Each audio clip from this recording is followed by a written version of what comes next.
हाय। नमस्कार सभी भक्तगण को। मेरा नाम राजीव कुमार है। और आज फिर से मैं भागवत गीता का पाठ कर रहा हूँ। आज का अध्याय है 8वां। और इस अध्याय का नाम है, शीर्षक का नाम है भागवत प्राप्ति। तो आइए हम सब प्रार्थना के साथ जो है हम इस पाठ का आरंभ करते हैं। ठीक है, आइए। जय माता सरस्वती।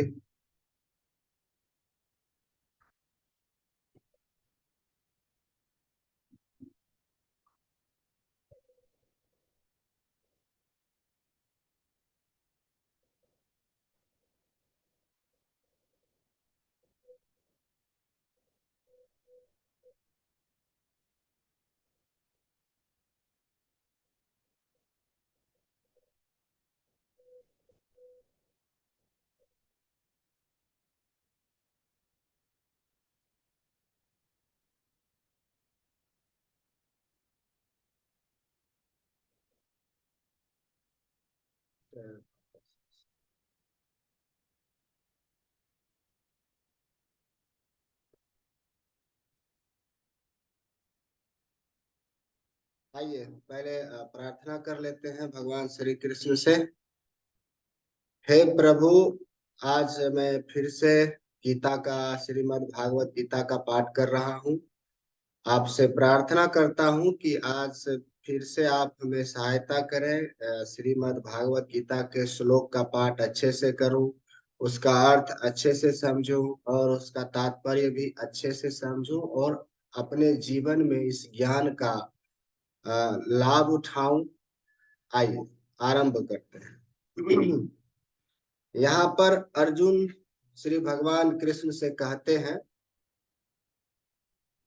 इस श्लोक के माध्यम से, किम तद ब्रह्म, किम ध्यात्म, किम कर्म पुरुषोत्तम, अधिभूतम च किम प्रोक्त मधिदेवम, किम मुच्यते। आइए इस श्लोक का अर्थ समझते हैं। यहाँ पर अर्जुन ने कहा, हे भगवान, हे पुरुषोत्तम, ब्रह्म क्या है, आत्मा क्या है, सकाम कर्म क्या है, यह भौतिक जगत क्या है तथा देवता क्या है, कृपा करके यह सब मुझे बताइए। आइए इस श्लोक का तात्पर्य समझते हैं। इस अध्याय में भगवान कृष्ण अर्जुन के द्वारा पूछे गए ब्रह्म क्या है आदि प्रश्नों का उत्तर देते हैं। भगवान कर्म, भक्ति तथा योग और शुद्ध भक्ति की भी व्याख्या करते हैं। श्रीमद् भागवत में कहा गया है कि परम सत्य ब्रह्मा, क्षमा कीजिए, परम सत्य ब्रह्म परमात्मा तथा भगवान के नाम से जाना जाता है। साथ ही जीवात्मा या जीव को ब्रह्म भी कहते हैं। अर्जुन आत्मा के विषय में भी पूछता है, जिससे शरीर, आत्मा तथा मन का बोध होता है। वैदिक कोश निरुक्त के अनुसार आत्मा का अर्थ मन, आत्मा, शरीर तथा इंद्रियां भी होती है। अर्जुन ने परमेश्वर को पुरुषोत्तम या परम पुरुष कहकर संबोधित किया है, जिसका अर्थ यह होता है कि वे, क्षमा कीजिएगा, अर्थ यह होता है कि वह ये सारे प्रश्न अपने एक मित्र से नहीं अपितु परम पुरुष से उन्हें परम प्रणाम मानकर, क्षमा कीजिएगा, परम प्रमाण मानकर पूछ रहा था, जो निश्चित उत्तर दे सकते थे। आइए आगे का श्लोक, अगला श्लोक का पाठ करते हैं। अधियज्ञ कथम कोत्र देहे अस्मिन् मन मधुसूदन प्रायन काले च कथम ज्ञेयो सी नियतात्म भी। आइए इस श्लोक का अर्थ समझते हैं। कहते हैं हे मधुसूदन, अर्जुन भगवान श्री कृष्ण से कहते हैं हे मधुसूदन, यज्ञ का स्वामी कौन है और शरीर में कैसे रहता है और मृत्यु के समय भक्ति में लगे रहने वाले आपको कैसे जान पाते हैं। आइए इस श्लोक का तात्पर्य समझते हैं। अधियज्ञ का तात्पर्य इंद्र या विष्णु हो सकता है। विष्णु समस्त देवताओं में, जिनमें ब्रह्मा तथा शिव सम्मिलित हैं, प्रधान देवता हैं और इंद्र प्रशासक देवताओं में प्रधान है। इंद्र तथा विष्णु दोनों की पूजा यज्ञ द्वारा की जाती है, किंतु अर्जुन प्रश्न करता है कि वस्तुतः यज्ञ का स्वामी कौन है और भगवान किस तरह जीव के शरीर के भीतर निवास करते हैं। अर्जुन ने भगवान को मधुसूदन कहकर संबोधित किया, क्योंकि कृष्ण ने एक बार मधु नामक असुर का वध किया था। वस्तुतः ये सारे प्रश्न जो शंका के रूप में है, अर्जुन के मन में नहीं उठने चाहिए थे, क्योंकि अर्जुन एक कृष्ण भावना भवित भक्त था। अतः ये सारी शंकाएं असुरों के सदृश हैं। चूंकि कृष्ण असुरों के मरने में सिद्धहस्त थे, क्षमा कीजिएगा, असुरों के मारने में सिद्धहस्त थे, अतः अर्जुन उन्हें मधुसूदन कहकर संबोधित करता है, जिससे कृष्ण उसके मन में उठने वाली समस्त असुरी आशंकाओं को नष्ट कर दे। इस श्लोक का प्रायन काले शब्द भी अत्यंत महत्वपूर्ण है, क्योंकि अपने जीवन में हम जो भी करते हैं उसकी परीक्षा मृत्यु के समय होनी है। अर्जुन उन लोगों के विषय में जो निरंतर कृष्ण भावनामृत में लगे रहते हैं, यह जानने के लिए अत्यंत इच्छुक है कि अंत समय उनकी क्या दशा होगी। मृत्यु के समय शरीर के सारे कर्म रुक जाते हैं और मन सही दशा में नहीं रहता। इस प्रकार शारीरिक स्थिति बिगड़ जाने से हो सकता है कि मनुष्य परमेश्वर का स्मरण ना कर सके। परम भक्त महाराज कुलशेखर प्रार्थना करते हैं, हे भगवान, इस समय मैं पूर्ण स्वस्थ हूँ। अच्छा हो कि मेरी मृत्यु इसी समय हो जाए, जिससे मेरा मन रूपी हंस आपके चरण कमलों रूपी नाल के भीतर प्रविष्ट हो जाए। यह रूपक इसलिए प्रयुक्त किया गया है क्योंकि हंस जो एक जल पक्षी है, वह कमल के पुष्पों को कुतरने में आनंद का अनुभव करता है। इस तरह वह कमल पुष्प के भीतर प्रवेश करना चाहता है। महाराज कुलशेखर भगवान से कहते हैं, इस समय मेरा मन स्वस्थ है और मैं पूरी तरह से स्वस्थ हूँ। यदि मैं आपके चरण कमलों का चिंतन करते हुए तुरंत मर जाऊं, तो मुझे विश्वास है कि आपके प्रति मेरी भक्ति पूर्ण हो जाएगी। किंतु यदि मुझे अपनी सहज मृत्यु की प्रतीक्षा करनी पड़े, तो मैं नहीं जानता कि क्या होगा, क्योंकि उस समय मेरा शरीर कार्य करना बंद कर देगा, मेरा गला रुंध हो जाएगा और मुझे पता नहीं कि मैं अपने आपके नाम का जप कर पाऊंगा या नहीं। अच्छा यही होगा, मुझे तुरंत मर जाने में। अर्जुन प्रश्न करता है कि ऐसे समय मनुष्य किस तरह कृष्ण के चरण कमलों में अपने मन को स्थिर कर सकता है। आइए अगले श्लोक का पाठ करते हैं। अक्षरम परम परम स्वभावो ध्यात्म मुच्यते भूत भावोद्वकरो विसर्गः कर्म संगीतः। आइए इस श्लोक का अर्थ समझते हैं। यहाँ पर भगवान श्री कृष्ण अर्जुन से इस श्लोक के माध्यम से उत्तर देते हैं। भगवान ने कहा, अविनाशी और दिव्य जीव ब्रह्म कहलाता है और उसका नित्य स्वभाव अध्यात्म तथा आत्मा कहलाता है। जीवों के भीतर शरीर से, क्षमा कीजिएगा, जीवों के भौतिक शरीर से संबंधित गतिविधि कर्म या सकाम कर्म कहलाती है। आइए इस श्लोक का तात्पर्य समझते हैं। ब्रह्म अविनाशी तथा नित्य है और इसका विधान कभी भी नहीं बदलता, किंतु ब्रह्म से भी परे पर ब्रह्म होता है। ब्रह्म का अर्थ है जीव तथा पर ब्रह्म का अर्थ है भगवान।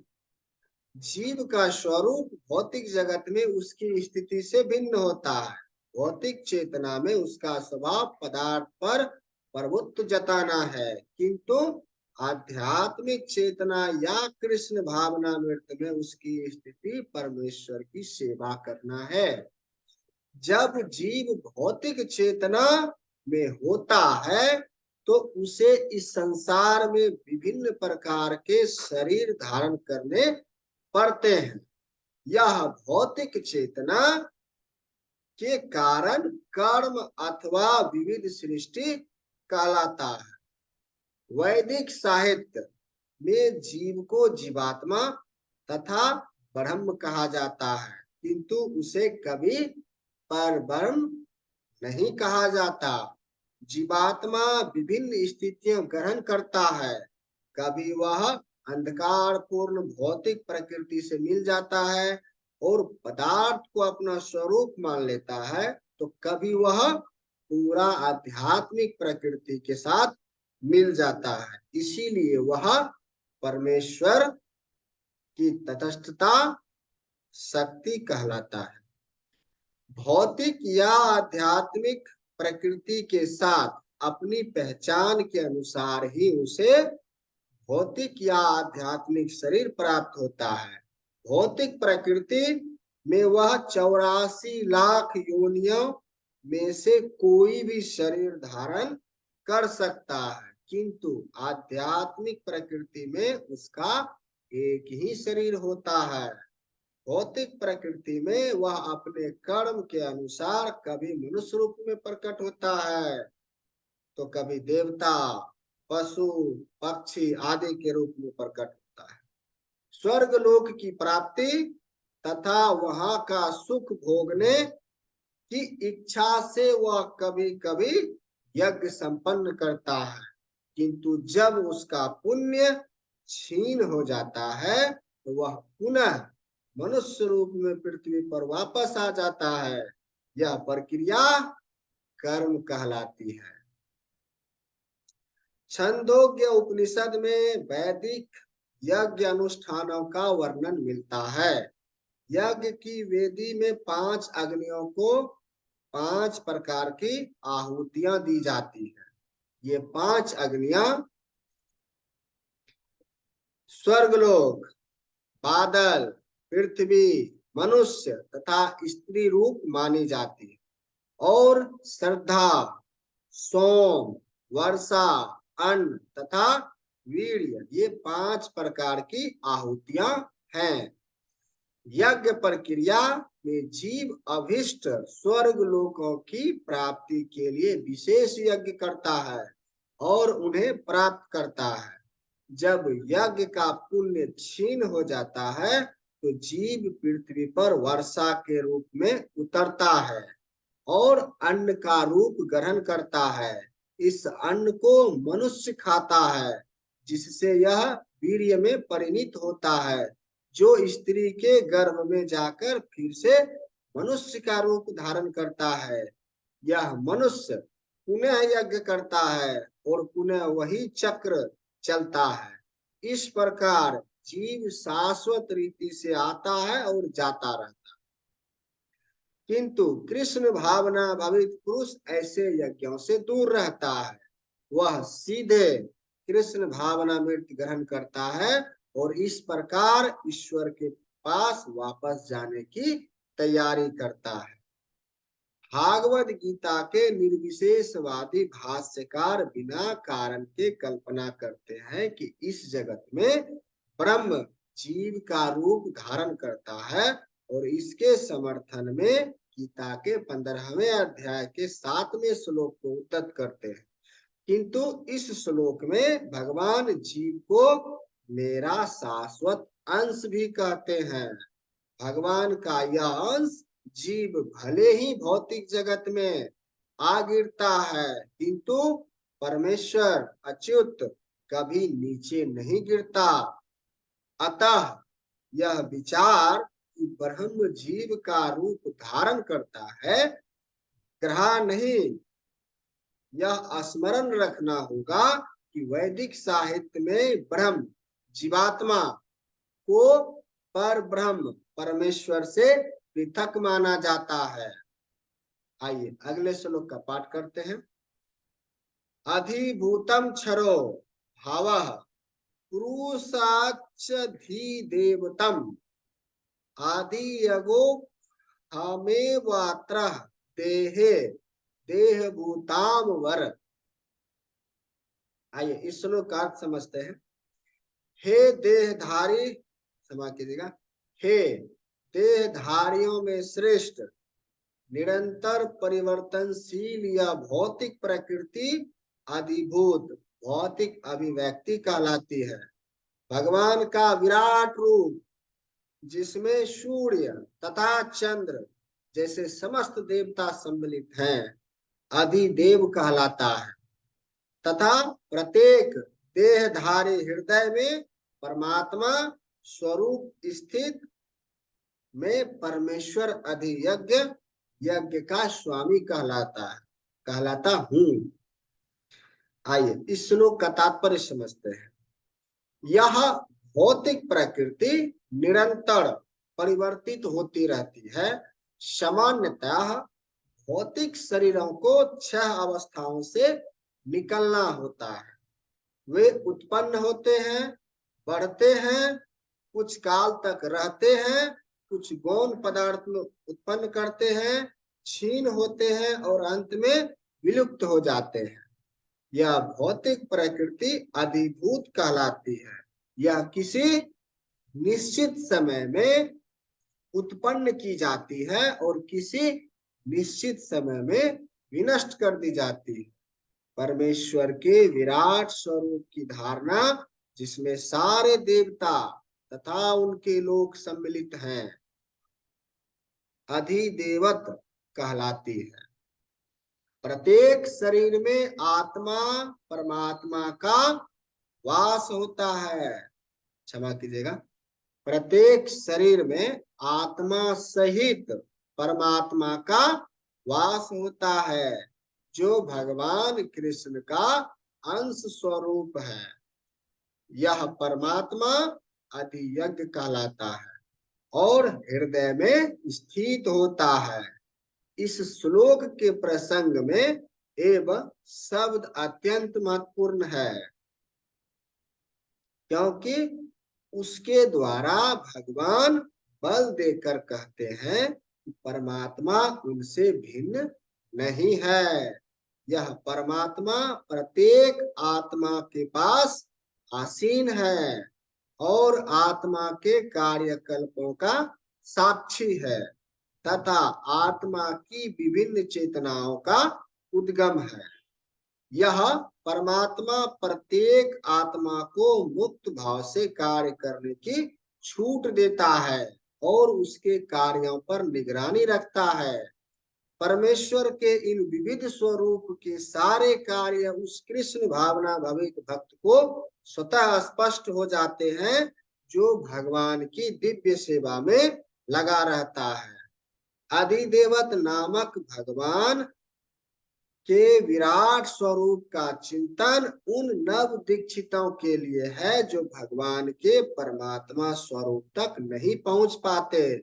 अतः उन्हें परामर्श दिया जाता है कि वे उस विराट पुरुष का चिंतन करें जिसके पांव अधोलोक हैं, जिसके नेत्र सूर्य तथा चंद्र हैं, और जिसका सिर उच्च लोक है। आइए अगले श्लोक का पाठ करते हैं। अंत काले च ममेव स्वर्ण मुक्त्वा कलेवरम याह प्रयति स मधुवम यति नास्त्यत्र संशयः। आइए इस श्लोक का अर्थ समझते हैं। और जीवन के अंत में जो केवल मेरा स्मरण करते हुए शरीर का त्याग करता है, वह तुरंत मेरे स्वभाव को प्राप्त होता है। इसमें रंच मात्र भी संदेह नहीं है। यह बात भगवान श्री कृष्ण अर्जुन से कहते हैं। आइए इस श्लोक का तात्पर्य समझते हैं। इस श्लोक में कृष्ण भावनामृत की महत्ता दर्शाई गई। जो कोई भी कृष्ण भावनामृत में अपना शरीर छोड़ता है, वह तुरंत परमेश्वर के दिव्य स्वभाव मद भाव को प्राप्त होता है। परमेश्वर शुद्ध है, अतः जो व्यक्ति कृष्ण भावना भवित होता है, वह भी शुद्धाति शुद्ध है। स्मरण शब्द महत्वपूर्ण है। कृष्ण भावनामृत का अभ्यास, क्षमा कीजिएगा, श्री कृष्ण का स्मरण उस अशुद्ध जीव से नहीं हो सकता जिसने भक्ति में रहकर कृष्ण भावनामृत का अभ्यास नहीं किया। अतः मनुष्य को चाहिए कि जीवन के प्रारंभ से ही कृष्ण भावनामृत का अभ्यास करे। यदि जीवन के अंत में सफलता वांछनीय है, तो कृष्ण का स्मरण करना अनिवार्य है। अतः मनुष्य को निरंतर हरे कृष्ण कृष्ण कृष्ण हरे हरे, हरे राम राम राम हरे हरे, इस महामंत्र का जाप करना चाहिए। भगवान चैतन्य ने उपदेश दिया है कि मनुष्य को वृक्ष के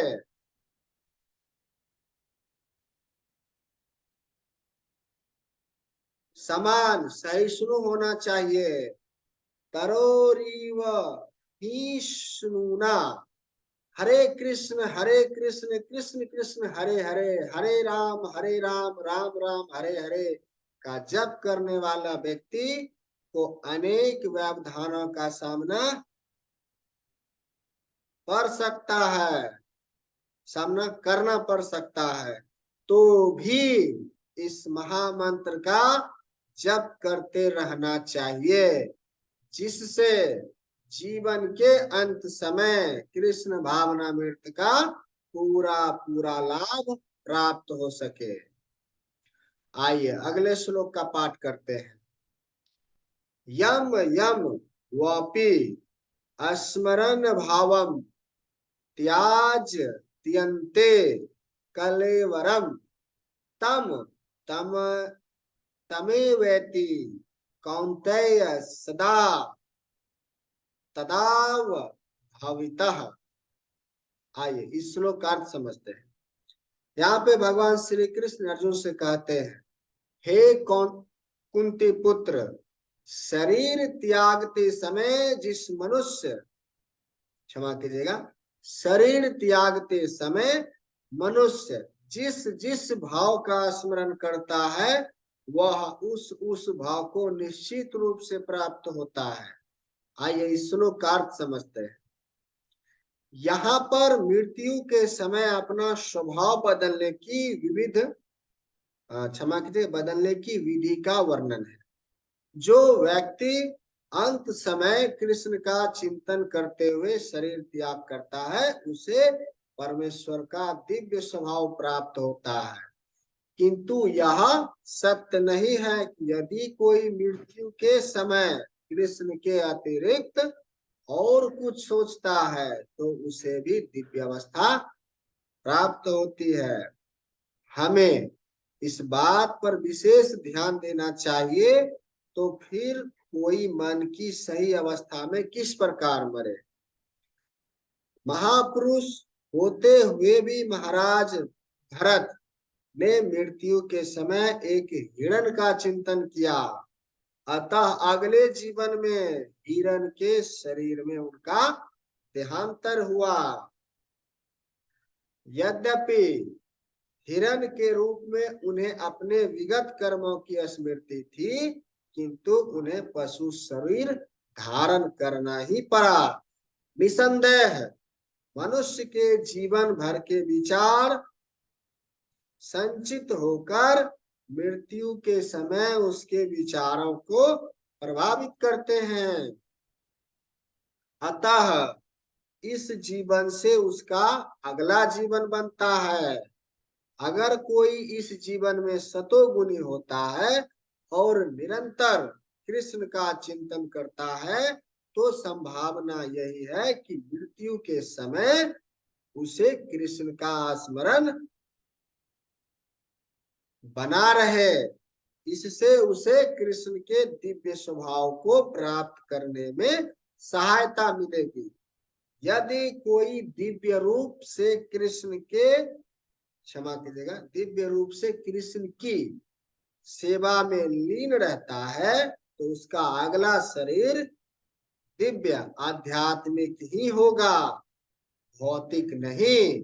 अतः जीवन के अंत समय अपने स्वभाव को सफलता पूर्वक बदलने के लिए हरे कृष्ण कृष्ण कृष्ण हरे हरे, हरे राम राम हरे हरे का जाप करना सर्वश्रेष्ठ विधि है। आइए अगले श्लोक का पाठ करते हैं।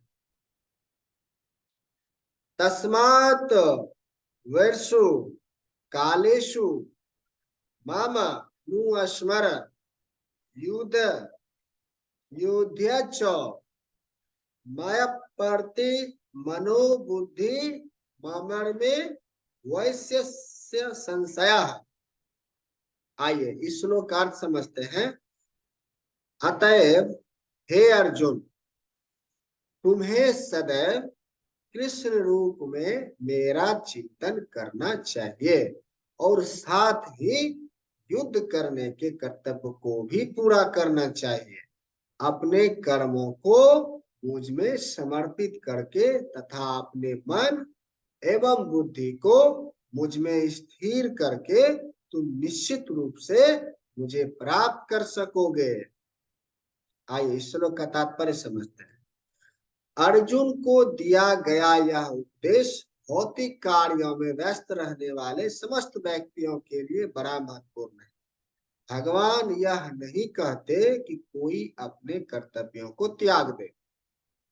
मनुष्य उन्हें करते हुए साथ साथ हरे कृष्ण का जप करके कृष्ण का निरंतर चिंतन कर सकता है।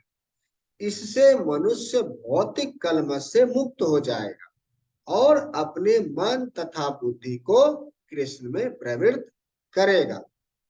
कृष्ण का नाम जप करने से मनुष्य परम धाम कृष्ण लोक को प्राप्त होगा, इसमें कोई संदेह नहीं है।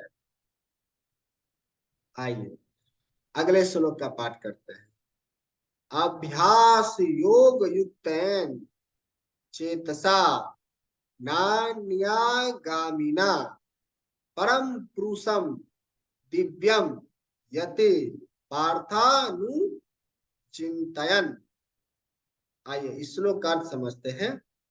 भगवान श्री कृष्ण अर्जुन से कहते हैं, हे पार्थ, जो व्यक्ति मेरा स्मरण करने में अपना मन निरंतर लगाए रखकर अविचलित भाव से भगवान के रूप में मेरा ध्यान करता है, वह मुझको अवश्य ही प्राप्त होता है।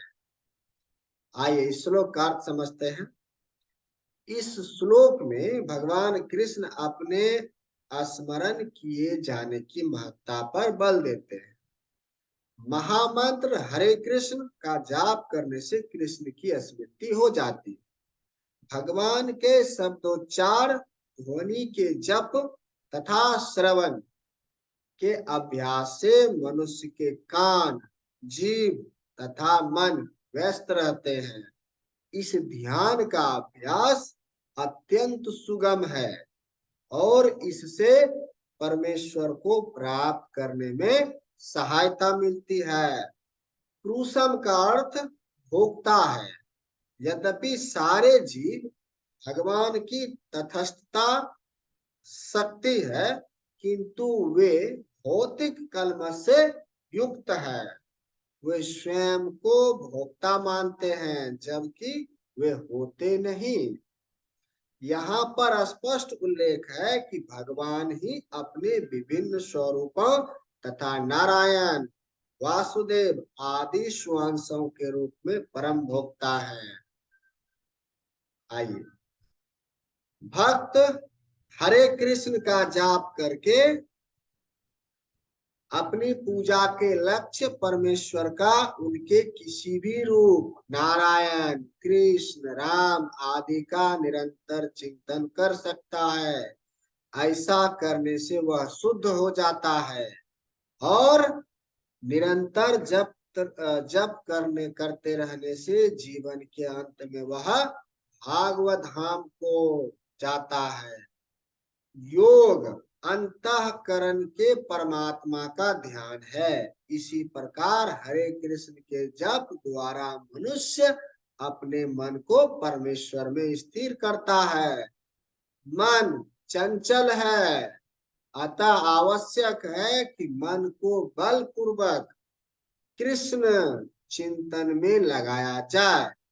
प्रायः उस एक प्रकार के कीट का दृष्टांत दिया जाता है जो तितली बनना चाहता है और वह इसी जीवन में तितली बन जाता है। इसी प्रकार यदि हम निरंतर कृष्ण का चिंतन करते रहें तो यह निश्चित है कि हम जीवन के अंत में कृष्ण जैसा शरीर प्राप्त कर सकेंगे। आइए अगले श्लोक का पाठ करते हैं। कविम पुराण मनुशासितारा मनोरण्यम सम नु स्मरेथ सर्वस्य धातार मचिंत्य स्वरूप मदित्य वर्ण तमसः पर अस्तता। आइए इस श्लोक का अर्थ समझते हैं। मनुष्य को चाहिए कि परम पुरुष का ध्यान सर्वज्ञ, पुरातन, नियंता, लघुतम से भी लघुतर, प्रत्येक का पालन करता, समस्त भौतिक जीव से परे, अचिंत्य तथा नित्य पुरुष के रूप में करे। वे सूर्य की भांति तेजवान हैं और इस भौतिक प्रकृति से परे हैं, दिव्य रूप हैं। आइए इस श्लोक का तात्पर्य समझते हैं। इस श्लोक में परमेश्वर के चिंतन की विधि का वर्णन हुआ। सबसे प्रमुख बात यह है कि वे निराकार या शून्य नहीं है। कोई निराकार या शून्य का चिंतन कैसे कर सकता? यह अत्यंत कठिन है, किंतु कृष्ण के चिंतन की विधि अत्यंत सुगम है और तथ्य रूप में यहाँ वर्णित है। पहली बात तो यह कि भगवान पुरुष है। हम राम तथा कृष्ण को पुरुष रूप में सोचते हैं। चाहे कोई राम का चिंतन करे या कृष्ण का, वे जिस तरह के हैं उसका वर्णन भागवत गीता के इस श्लोक में किया गया है। भगवान कवि हैं, अर्थात वे भूत, वर्तमान तथा भविष्य के ज्ञाता हैं, अतः वे सब कुछ जानने वाले हैं। वे प्राचीनतम पुरुष हैं क्योंकि वे समस्त वस्तुओं के उद्गम हैं। प्रत्येक वस्तु उन्हीं से उत्पन्न हुआ है। क्षमा कीजिए, वे ब्रह्मांड के परम नियंता भी हैं। क्षमा कीजिएगा, वे मनुष्यों के पालक तथा शिक्षक हैं। वे अणु से भी सूक्ष्म हैं। जीवात्मा बाल के अग्रभाग के 10,000वें अंश के बराबर है, किंतु भगवान अचिंत्य रूप से इतने लघु हैं कि वे इस अणु के भी हृदय में प्रविष्ट रहते हैं। इसीलिए वे लघुतम से भी लघुतम कहलाते हैं। परमेश्वर के रूप में वे परमाणु में तथा लघुतम के भी हृदय में प्रवेश कर सकते हैं। क्षमा करें।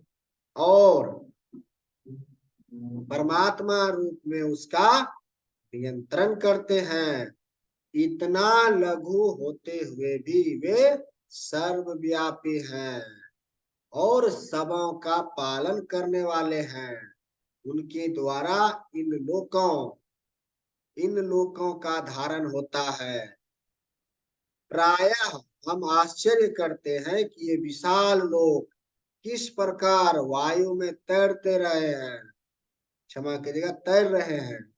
यहाँ बताया गया है कि परमेश्वर अपनी अचिंत्य शक्ति द्वारा इन समस्त विशाल लोकों तथा आकाश गंगाओं को धारण किए हुए हैं। इस प्रसंग में अचिंत्य शब्द अत्यंत सार्थक है। ईश्वर की शक्ति हमारी कल्पना या विचार शक्ति से परे है, इसीलिए अचिंत्य कहलाती है। इस बात का खंडन कौन कर सकता है? वे इस भौतिक जगत में व्यक्त हैं और फिर भी इससे परे हैं। हम इसी भौतिक जगत को ठीक ठाक नहीं समझ पाते, जो आध्यात्मिक जगत की तुलना में नगण्य है। अतः अतः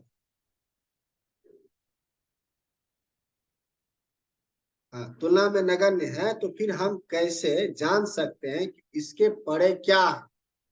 अचिंत्य का अर्थ है इस भौतिक जगत से परे, जिससे हमारा तर्क, नीति शास्त्र तथा दार्शनिक चिंतन छू नहीं पाता और जो अकल्पनीय है। अतः बुद्धिमान मनुष्य को चाहिए कि व्यर्थ के तर्कों तथा चिंतन से दूर रहकर वेदों, भागवत गीता तथा भागवत जैसे शास्त्रों में जो कुछ कहा गया है उसे स्वीकार कर लें और उनके द्वारा सुनिश्चित किए गए नियमों का पालन करें। इसे ज्ञान प्राप्त हो सकेगा। आइए अगले श्लोक का पाठ कर लेते हैं। प्रायन काले मन साच लेन भक्त्या युक्तो योग बलेन चेव ध्रुवो मध्य प्राण मावेश्य सम्य कस्तम परम पुरुष नुपैति दिव्यम। आइए क्षमा कीजिएगा, इस श्लोक का अर्थ समझते हैं। मृत्यु के समय जो व्यक्ति अपने प्राण को भौहों के मध्य स्थिर कर लेता है और योग शक्ति के द्वारा अविचलित मन से पूर्ण भक्ति के साथ परमेश्वर के स्मरण में अपने को लगा देता है, वह निश्चित रूप से भगवान को प्राप्त होता है। आइए इस श्लोक का तात्पर्य समझते हैं। इस श्लोक में स्पष्ट किया गया है कि मृत्यु के समय मन को भगवान की भक्ति में स्थिर करना चाहिए। जो लोग योगाभ्यास करते हैं उनके लिए संस्तुति की गई है, वे प्राण को भौहों के बीच आज्ञा चक्र में ले आए। यहाँ पर षष्ठ चक्र योग के अभ्यास का प्रस्ताव है, जिसमें 6 चक्रों पर ध्यान लगाया जाता है, परंतु निरंतर कृष्ण भावना में लीन रहने के कारण शुद्ध भक्त भागवत कृपा से मृत्यु के समय योगाभ्यास के बिना भगवान का स्मरण कर सकता है। इसकी व्याख्या 14वें श्लोक में की गई। इस श्लोक में योग बलैन शब्द का विशिष्ट प्रयोग महत्वपूर्ण है, क्योंकि योग के अभाव में चाहे वह षष्ठ चक्र योग हो या भक्ति योग, मनुष्य कभी भी मृत्यु के समय इस दिव्य अवस्था भाव को प्राप्त नहीं होता। कोई भी मृत्यु के समय परमेश्वर का सहसा स्मरण नहीं कर पाता। उसे किसी न किसी योग का, विशेषतया भक्ति योग का अभ्यास होना चाहिए। चूंकि मृत्यु के समय मनुष्य का मन अत्यधिक विचलित रहता है, अतः अपने जीवन में मनुष्य को योग के माध्यम से अध्यात्म का अभ्यास करना चाहिए। आइए अगले श्लोक का पाठ करते हैं।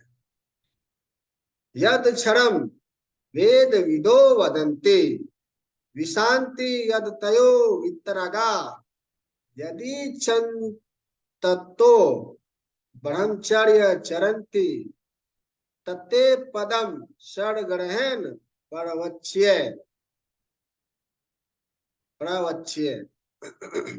आइए इस श्लोक को पुनः पाठ कर लेते हैं एक बार।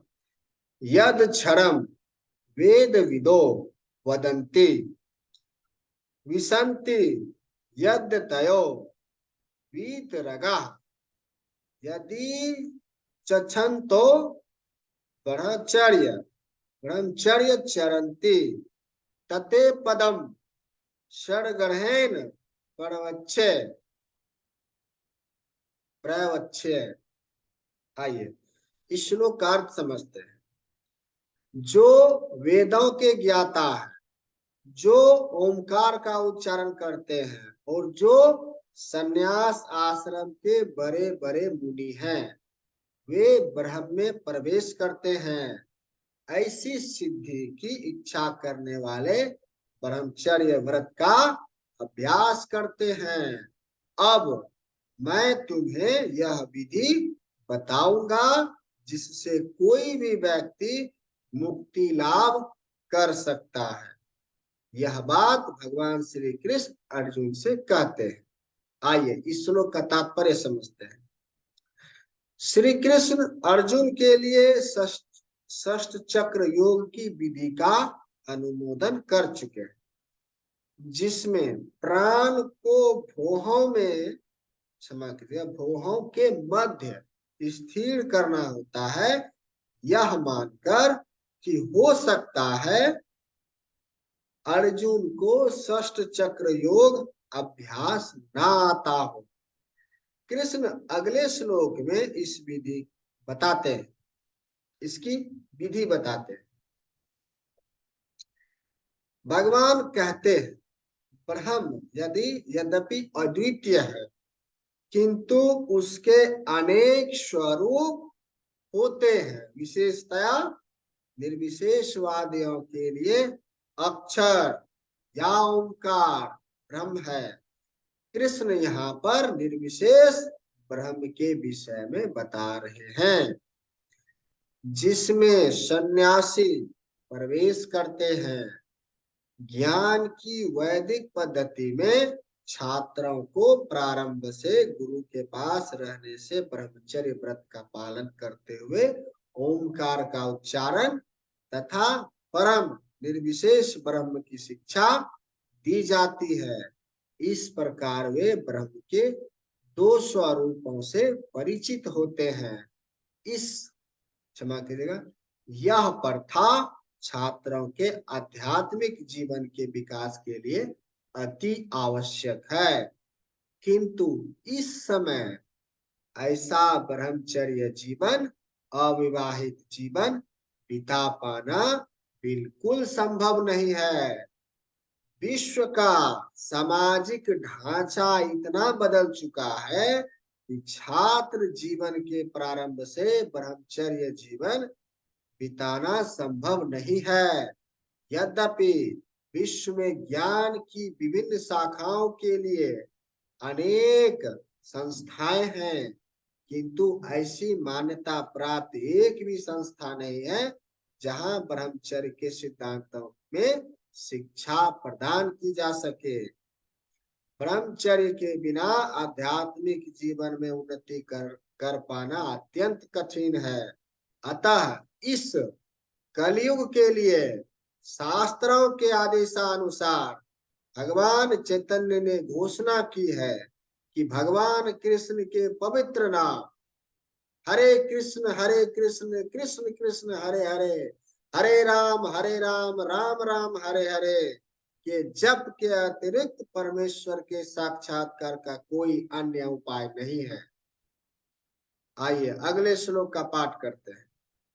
सर्व द्वाराणि संशयम् मनोहुइद निरुध्याय च मुध्यानाध्यात्मनः प्राणमा स्थितो योग धारणम। आइए इस श्लोक का पुनः पाठ करता हूं। सर्व द्वाराणि संयम मनोहुइद निरुध्याय च मुध्यानाध्यात्मनः प्राणमा स्थितो योग धारणम। आइए इस श्लोक का अर्थ समझते हैं। समस्त इंद्रियों क्रियाओं से विरक्ति के योग की स्थिति योग धारणा कहा जाता है। इंद्रियों के समस्त द्वारों को बंद करके तथा मन को हृदय में और प्राण वायु को सिर पर केंद्रित करके मनुष्य अपने को योग में स्थापित करता है। आइए इस श्लोक का अर्थ तात्पर्य समझते हैं। इस श्लोक में बताई गई विधि से योगाभ्यास के लिए सबसे पहले इंद्रिय भोग के सारे द्वार बंद करने होते हैं। यह प्रत्याहार अथवा इंद्रिय विषयों से इंद्रियों को हटाना कहलाता है। इसमें ज्ञानेंद्रियां नेत्र, कान, नाक, जीभ तथा स्पर्श को पूर्णतया वश में करके इन्हें इंद्रिय तृप्ति में लिप्त होने नहीं दिया जाता है। इस प्रकार मन हृदय में स्थित परमात्मा पर केंद्रित होता है और प्राण वायु को सिर के ऊपर तक चढ़ाया जाता है। इसका विस्तृत वर्णन 6ठे अध्याय में हो चुका है, किंतु जैसा कि पहले कहा जा चुका है अब यह विधि व्यवहारिक नहीं है। सबसे उत्तम विधि तो कृष्ण भावनामृत है। यदि कोई भक्ति में अपने मन को कृष्ण में स्थिर करने में समर्थ होता है तो उसके लिए अविचलित दिव्य समाधि में बने रहना सुगम हो जाता है। आइए अगले श्लोक का पाठ करते हैं। ओम इक्तेकाक्षरम ब्रह्म व्यवहार नमा मनुस्मरण या प्रयति त्याजन्य देहम सयति परमाम गति। आइए इस श्लोक का अर्थ समझते हैं। इस योग अभ्यास में स्थित होकर तथा अक्षरों के परम संयोग यानी ओंकार का उच्चारण करते हुए यदि कोई भगवान का चिंतन करता है और अपने शरीर का त्याग करता है तो वह निश्चित रूप से आध्यात्मिक लोकों को जाता है। आइए इस श्लोक का तात्पर्य समझते हैं। यहाँ पर स्पष्ट उल्लेख है कि ओम ब्रह्म तथा भगवान कृष्ण परस्पर भिन्न नहीं है। ओम कृष्ण की निर्विशेष ध्वनि है, लेकिन हरे कृष्ण में यह ओम सहित हित है, सत्रिहित है या सन्निहित है। ओके, इस युग के लिए, वर्तमान युग के लिए हरे कृष्ण मंत्र जाप की स्पष्ट संकेति है। अतः यदि कोई हरे कृष्ण कृष्ण कृष्ण हरे हरे, हरे राम राम राम हरे हरे इस मंत्र का जाप करते हुए शरीर त्यागता है, वह अपने अभ्यास के गुणानुसार आध्यात्मिक लोकों में किसी एक लोक को जाता है। कृष्ण के भक्त कृष्ण लोक या गोलोक वृंदावन को जाते हैं। सगुणवादियों के लिए आध्यात्मिक आकाश में अन्य लोक होता है। क्षमा कीजिएगा, अन्य लोक हैं जिनमें वैकुंठ, क्षमा कीजिएगा, जिन्हें इस लाइन इस फिर से मैं इसको पढ़ता हूं। सगुणवादियों के लिए आध्यात्मिक आकाश में अन्य अनेक लोक हैं जिन्हें वैकुंठ लोक कहते हैं, किंतु निर्विशेषवादी तो ब्रह्म ज्योति में ही रह जाते हैं। आइए एक अगले श्लोक का पाठ कर लेते हैं। अनियंचेता सतंत यो माम स्मृति नित्यासा तस्यहं सुलभ पार्थ नित्य युक्तस्य योगिनः। आइए इस श्लोक का अर्थ समझते हैं। यहाँ पर भगवान श्री कृष्ण कहते हैं, हे अर्जुन, जो अनन्य भाव से निरंतर मेरा स्मरण करता है उसके लिए मैं सुलभ हूँ, क्योंकि वह मेरी भक्ति में प्रवृत्त रहता है। आइए इस श्लोक का अर्थ तात्पर्य समझते हैं। इस श्लोक में उस निष्काम भक्तों द्वारा प्राप्तव्य अंतिम गंतव्य का वर्णन है जो भक्ति योग के द्वारा भगवान की सेवा करते हैं। पिछले श्लोकों में 4 प्रकार के भक्तों का वर्णन हुआ है, जैसे आर्ता, जिज्ञासु, अर्थार्थी तथा ज्ञानी। मुक्ति की विभिन्न विधियों का भी वर्णन हुआ है, कर्म योग, ज्ञान योग तथा हठ योग। इन योग पद्धतियों के नियमों में कुछ न कुछ भक्ति मिली रहती है, लेकिन इस श्लोक में शुद्ध भक्ति योग का वर्णन है जिसमें ज्ञान, कर्म या हठ का मिश्रण नहीं होता, जैसा कि अनन्य चेता शब्द से सूचित होता है। भक्ति योग में भक्त कृष्ण के अतिरिक्त और कोई इच्छा नहीं करता। शुद्ध भक्त ना तो स्वर्गलोक जाना चाहता है, ना ब्रह्म ज्योति से तादम्य या मोक्ष या भाव बंधन से मुक्ति ही चाहता है। शुद्ध भक्त किसी भी वस्तु की इच्छा नहीं करता। चैतन्य चरितामृत में शुद्ध भक्त को निष्काम कहा गया है, उसे ही पूर्ण शांति का लाभ होता है, उन्हें ही, क्षमा कीजिएगा, उन्हें नहीं जो स्वार्थ में लगे रहते हैं। एक और जहां ज्ञान योगी, कर्म योगी, हठ योगी का अपना अपना स्वार्थ रहता है, वहीं पूर्ण भक्त में भगवान को प्रसन्न करने के अतिरिक्त अन्य कोई इच्छा नहीं होती। अतः भगवान कहते हैं कि जो एक निष्ठ भाव से उनकी भक्ति में लगा रहता है उसे वे सरलता से प्राप्त होते हैं। शुद्ध भक्त सदैव कृष्ण के विभिन्न रूपों में से किसी एक की भक्ति में लगा रहता है।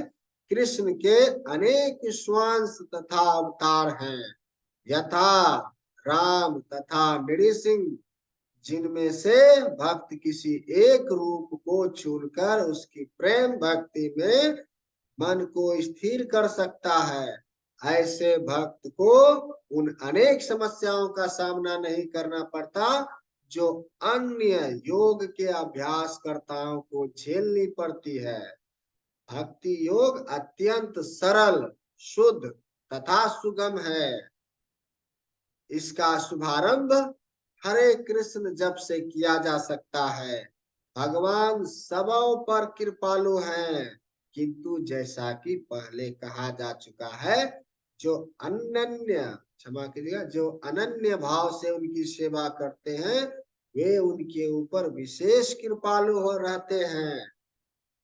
भगवान ऐसे भक्तों की सहायता अनेक प्रकार से करते हैं, जैसे कि वेदों में कठोपनिषद कहा गया है, यमे वैस विनुते तैन लभ्यस्त शेष आत्मा विवीर्ण नूते तनम स्वाम। जिसने पूरी तरह से भगवान की शरण ले ली है और जो उनकी भक्ति में लगा हुआ है, वही भगवान को यथार्थ रूप में समझ सकता है।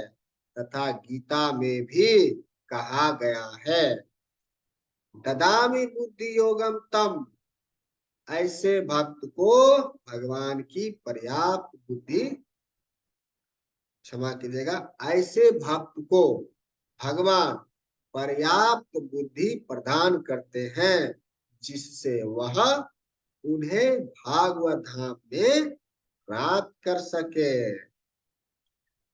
शुद्ध भक्त का सबसे बड़ा गुण यह है कि वह देश अथवा काल का विचार किए बिना अनन्य भाव से कृष्ण का ही चिंतन करता रहता है। उसको किसी तरह का व्यवधान नहीं होना चाहिए। उसे कहीं भी और किसी भी समय अपना सेवा कार्य करते रहने में समर्थ होना चाहिए। या क्षमा कीजिए, कुछ लोगों का कहना है कि भक्तों को वृंदावन जैसे पवित्र स्थानों में या किसी पवित्र नगर में जहां भगवान रह चुके हैं रहना चाहिए, किंतु शुद्ध भक्त कहीं भी रहकर अपनी भक्ति से वृंदावन जैसा वातावरण उत्पन्न कर सकता है। श्री अद्वैत ने चैतन्य महाप्रभु से कहा था, आप जहां भी हैं हे प्रभु, वही वृंदावन है। जैसा कि सततम तथा नित्याशा शब्दों से सूचित होता है, शुद्ध भक्त निरंतर कृष्ण का ही स्मरण करता है और उन्हीं का ध्यान करता है। ये शुद्ध भक्त के गुण हैं जिनके लिए भगवान सहज सुलभ हैं। गीता समस्त योग पद्धतियों में से भक्ति योग की ही संतुति करती है। सामान्यतः भक्ति योगी 5 प्रकार से भक्ति में लगे रहते हैं। शांत भक्त जो उदासीन रहकर भक्ति में युक्त होते हैं। दास्य भक्त जो दास के रूप में भक्ति में युक्त रहते हैं।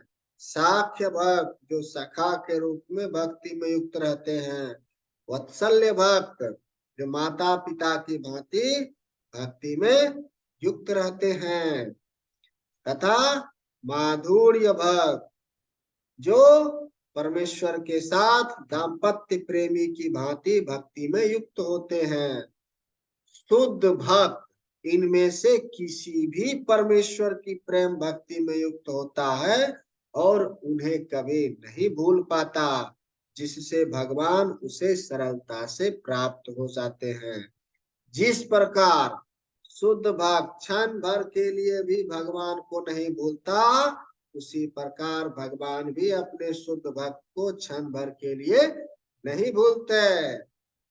हरे कृष्ण कृष्ण कृष्ण हरे हरे, हरे राम राम राम हरे हरे, इस महामंत्र के कीर्तन की कृष्ण भावना भवित विधि का यही सबसे बड़ा आशीर्वाद है। जय श्री कृष्ण। आइए आज के पाठ का यहीं पर विराम देते हैं। आगे फिर यहाँ से आगे का पाठ करेंगे अगले दिन। आइए उससे पहले हम लोग भगवान का धन्यवाद करते हैं कि हे भगवान, आपने हमें आज के श्रीमद् भागवत गीता के पाठ करने में हमारे सहायता की। हमें अच्छे से श्लोक का पाठ करने, उसका अर्थ समझने और उसका तात्पर्य समझने में आप मेरी सहायता की। मैं आपका धन्यवाद करता हूँ और मैं आपसे आशीर्वाद मांगता हूँ कि आगे भी आप इसी तरह से हमारा सहायता करें श्रीमद् भागवत गीता के श्लोक का पाठ करने में, उसका अर्थ समझने में, उसका तात्पर्य समझने में, और इस ज्ञान का हम अपने जीवन में लाभ उठाएं। जय श्री कृष्ण।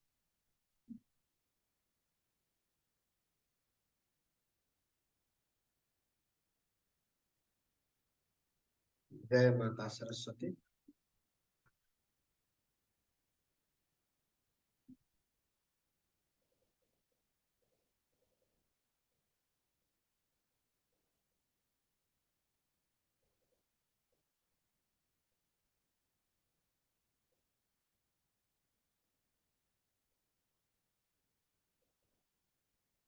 जय